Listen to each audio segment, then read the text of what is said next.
Mr. President, will you respond to these serious questions about your statement, sir? No, Mr. President, answer the I'm phone. talking to the President, not I'm you, talking sir. to you. Mr. President, are you a racist? I cannot believe that in the history of the White House, in that Oval Office, any president has ever spoken the words that I personally heard our president speak yesterday.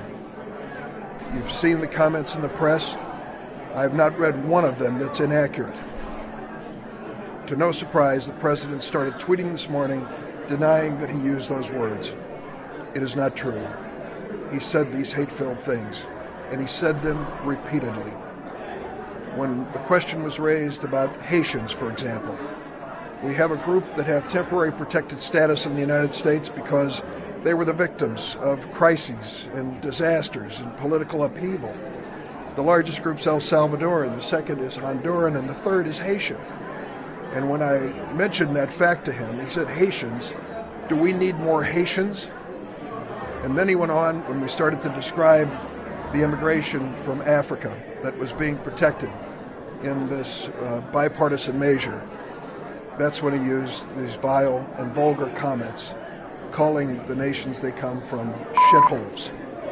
The exact word used by the president, not just once, but repeatedly. That was the nature of this conversation. When it came to the issue of, quote, chain migration, I said to the president, do you realize how painful that term is to so many people? African Americans believe that they migrated to America in chains. And when you speak about chain migration, it hurts them personally. And he said, oh, that's a good line. And then when I talked to him about the impact this has on family unification in a nation that values families with the flag as the most important symbols of our future, they scoffed at this notion. It was a heartbreaking moment. Today we celebrate Dr. King for standing up for the self-evident truth Americans hold so dear, that no matter what the color of our skin or the place of our birth, we are all created equal by God. This April, we will mark a half-century since Reverend King was so cruelly taken from us by an assassin's bullet. But while Dr. King is no longer with us, his words and his vision only grow stronger through time.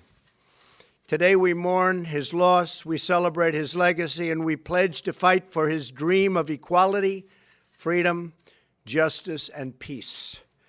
I will now sign the proclamation making January 15th, 2018, the Martin Luther King Jr. federal holiday, and encourage all Americans to observe this day with acts of civic work and community service in honor of Dr. King's extraordinary life, and it was extraordinary indeed, and his great legacy. Thank you. God bless you all, and God bless America. This April, we will observe the 50th anniversary of Dr. King's assassination. I remember so vividly that day as a high school student in Detroit. Far from silencing his dream, death wrought him immortal in the American heart. His message of equality, justice, and the common dignity of man resounds today, urgently needed to heal the divisions of our age. Today we honor the legacy of the man who marched on Washington for jobs and freedom, achieving both for millions of Americans of all races and backgrounds. But his legacy also calls us to remember where these ideas, equality, freedom, liberty, get their power. Our good efforts alone are not enough to lend them meaning. For by what shall I be called equal to another man? It cannot be by wealth, for there will always be one richer than me. It cannot be by strength, for there will always be one stronger than me. It cannot be by success or happiness or beauty or any other pieces of the human condition which are distributed through providence. So perhaps providence alone is the answer.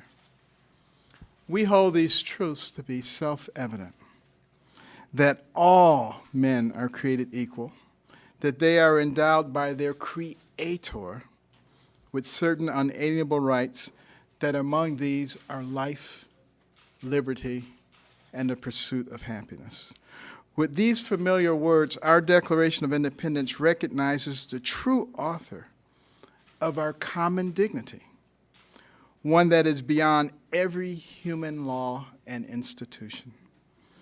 If we forget this source of our fundamental equality, then our fight to recognize it in our society will never be fulfilled.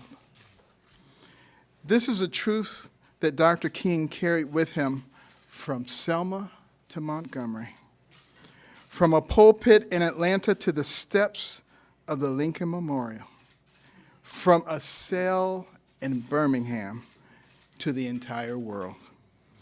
This year, we will not remember his slaying as the ending, but as a beginning, as a moment when his truth rose stronger than hatred and his cause larger than death, as a moment when he called to new life with his Creator, before whom all men shall one day stand in equal rank, bearing with them no riches but the content of their character. If we keep this conviction at the center of our every word and action, if we look upon our countrymen as brothers with a shared home and a common destination, then instead of meaningless words rolling off of our tongue, we will truly create one nation under God, indivisible, with liberty and justice for all.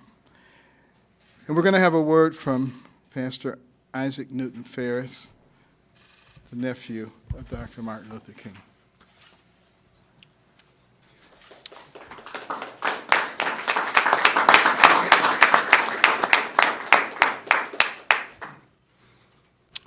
President Trump, Vice President Pence, and to all assembled here. If my uncle were here today, the first thing he would say is, what are we or what are you doing for others? And that's why it was so important that my aunt Coretta Scott King returned to the Congress now about 10 years ago and asked that the meaning of the holiday be changed. We did not want the King holiday just to be a day of hero worship. As his nephew, I certainly think that he was one of the greatest Americans that we've produced. But it should not be a day of hero worship. And that's why the Congress agreed with my aunt and also made it a day of service.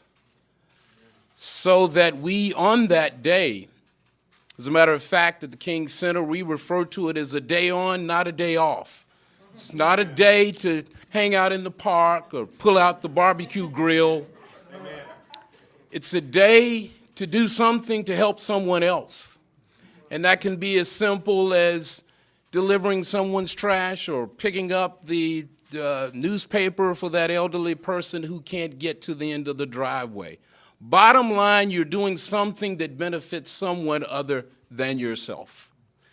That's the proper way to remember my uncle and the proper way to celebrate the King holiday. So, President Trump, thank you for taking the time to acknowledge this day.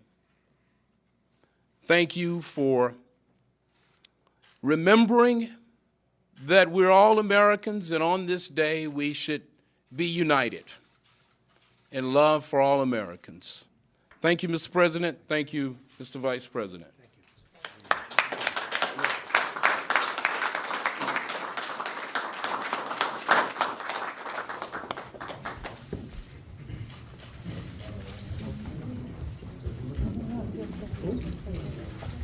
This is a great and important day, Martin Luther King Jr. federal holiday, 2018, by the President of the United States of America, a proclamation. Congratulations to him and to everybody.